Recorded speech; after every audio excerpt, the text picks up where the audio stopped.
waa qiso dhab ah oo dhacday. Gabar ayaa waxay xaramka ku dhex aragtay maamo weyn oo ooynaysa, gacmahana kor u taagaysa oo aan ilmada kala joojinaynin.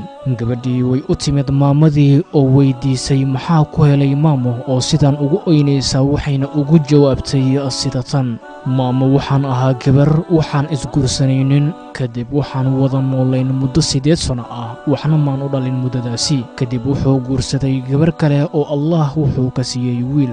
Waxaan ahaa intaa kadib mid aad u qalbi jaban oo murugaysan. 2 sano kadib ayaa maalin waxaa dhacday in ninkaygii iyo xaaskiisii labaad ay safar u baxeen, waxaana la iiga tagay wiilkii yaraa ee ay dhaleen. Markii ay sii baxayeen ayaa waxaan go'aansaday inaan wiilka dilo oo gowraco, laakiin intaanan taa ku dhaqaaqin ayaa waxaa ii soo dhacay telefoon, kaasi oo la iigu sheegay ninkaygii iyo xaaskiisii kaleba in shil gaari ay ku geeriyoodeen. Kadib waxaan ku fikiray in wiilka yaraa aan silciyo oo silac uu u dhinto. Waan garaacay, weliba garaacis uu weliba la miirdoorsoomay, weliba isagoo ku dhawaaqaya maama maama. waxaana ku dhex tuuray maqaasinka isagoo miirdoorsoomay. wuu soo naaxay saacado kadib isagoo leh maamo caano. haddana mar labaad ayaan garaacay ilaa uu ka miirdoorsoomay, waxaana ku soo xiray maqaasinkii mar labaad.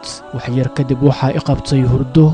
waan gam'ay, laakiin waxaan arkay riyo aan ka seexan waayay. hurdadaasi kadib waxaan arkay anigoo la i cadaabayo, qalbigayga lagu shubayo dhagaxaan naar ka samaysan, gacmahaygana budad naar ah lagu garaacayo. mar qura ayaan soo booday, waxaan maqlay saqiirkii oo cod hoose ku leh maamo biyo. anigoo naxsan ayaa biyo siiyey oo caano yarna u sameeyey. muddo kadib wuu koray wiilkii, wuxuuna ii haystay weligii inaan hooyadiisa ahay. waan guursaday tiro 3 nin oo kala duwan, laakiin wax owlaad ah alla igama siinin. hadda waxaan ahay 68 jir, isagiina waa 32 jir. maantana qofka xajka ii keenay waa isaga, wuxuuna ileeyahay kelimadii markii aan garaaci jiray uu igu oran jiray maama. waxaan la ilmaynayaa sida aan yeeli jiray xanuunkeeda iyo sida uu ii wanaajiyey maanta oo aan cid kale haysan, iyo anigoo u sheegi karin sida aan ku samayn jiray markuu ahaa saqiirka. weligaa saqiir yaraha xasdin ama qof bani aadan ahba ma ogid beri sida aad isku noqon doontaan. allow hooyooyinkeena barakeey,